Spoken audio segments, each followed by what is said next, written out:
لله رب العالمين والعاقبة للمتقين والصلاة والسلام على أفضل الأنبياء والمرسلين محمد بن عبد الله وعلى آله وأصحابه أجمعين.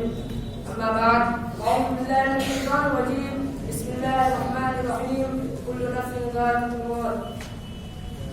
حضرت صاحبان، اساتذہ کرام اور سامعین اکرام، آج کی سالانہ انجمن میں میرا موضوع بیان ہے موت. سامعین حضرات، موت ضرور آئے گی، کسی بھی روح کا اس سے چھٹکارا نہیں. جیسا کہ اللہ رب العالمین قرآن مجید میں ارشاد فرماتا ہے کل نفس ذائقۃ الموت، ہر سانس لینے والے کو موت کا مزہ چکھنا ہے. دوسرے مقام پر اللہ تعالیٰ فرماتا ہے کل من علیہا فان ویبقی وجہ ربک ذو الجلال والاکرام. زمین پر جو ہے سب فنا ہونے والے ہیں، صرف تیرے رب کی ذات جو عظمت اور عزت والی ہے باقی رہ جائے گی. اور ایک مقام پر اللہ تعالیٰ فرماتا ہے کل شیء ہالک الا وجہہ لہ الیہ ترجعون. اگر کوئی شخص موت سے چھٹکارا پاتا تو ہمارے پیارے نبی محمد صلی اللہ علیہ وسلم پاتے، لیکن آپ سے بھی صاف کر دیا گیا کہ انک میت وانہم میتون. اے نبی صلی اللہ علیہ وسلم، یقیناً خدا کو بھی موت آئے گی اور سب بھی مرنے والے ہیں. میرے بھائیوں، موت کے بہت سارے اسباب ہوتے ہیں. اگر کوئی جل کر یا کچل کر یا ڈوب کر یا چھت سے گر کر مرتا ہے تو اپنی مقررہ مدت پر ہی مرتا ہے جسے اللہ تعالیٰ نے مقرر کر رکھا ہے. جیسا کہ اللہ رب العالمین قرآن مجید میں فرماتا ہے وَلِكُلِّ أُمَّةٍ أَجَلٌ فَإِذَا جَاءَ أَجَلُهُمْ لَا يَسْتَأْخِرُونَ سَاعَةً وَلَا يَسْتَقْدِمُونَ. ہر امت کے لیے موت کا ایک وقت مقرر ہے. جب موت کا وقت آ جائے گا تو نہ گھڑی دیر کر سکیں گے اور نہ جلدی.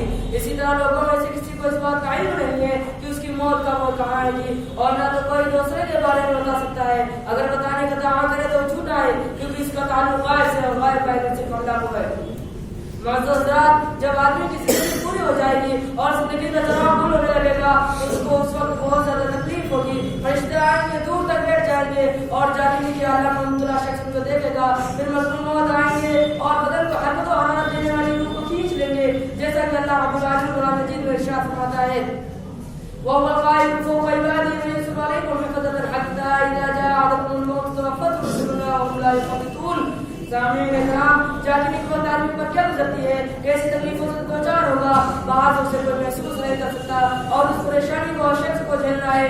نبی صلی اللہ علیہ وسلم کو بھی موت پر کافی تکلیف ہوئی تھی. جیسا کہ صحیح بخاری سے روایت ہے کہ عائشہ رضی اللہ عنہا کہا کرتی تھی کہ آپ صلی اللہ علیہ وسلم کی وفات کے وقت آپ کے سامنے ایک بڑا پیالہ رکھا ہوا تھا جس میں پانی تھا. آپ صلی اللہ علیہ وسلم اس میں اپنا ہاتھ ڈالتے تھے اور اپنے چہرے مبارک پر رکھتے تھے اور فرماتے لا الہ الا اللہ ان للموت سکرات. اللہ کے سوا کوئی معبود نہیں، بلا شبہ موت میں بڑی تکلیف ہوتی ہے.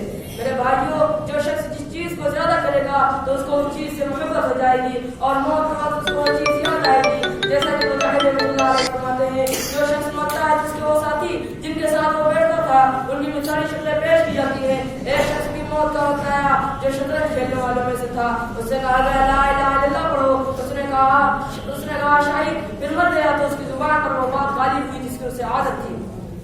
میرے بھائیوں، جب موت انسان کے جسم میں اپنے مضبوط پنجے گاڑ دے گی اور آدمی بے بس اور مجبور ہو جائے گا تو کافر اور گنہگار لوگ یہ خواہش کریں گے کہ انہیں دنیا میں لوٹنے کا موقع دیا جائے تاکہ کافر اسلام لائے اور نافرمان گنہگار لوگ اپنی زندگی بھلائی کے کاموں میں صرف کر کے نیک بن جائے.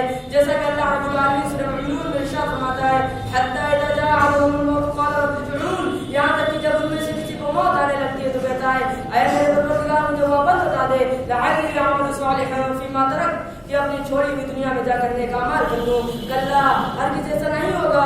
انہا کلمۃ هو قائلها، یہ صرف ایک کہنے کی بات ہے جو وہ کہہ رہا ہے. اگر میں اپنی بات کو کرنا چاہوں گا، موت سے کس کو رستگاری ہے، موت سے کس کو رستگاری ہے.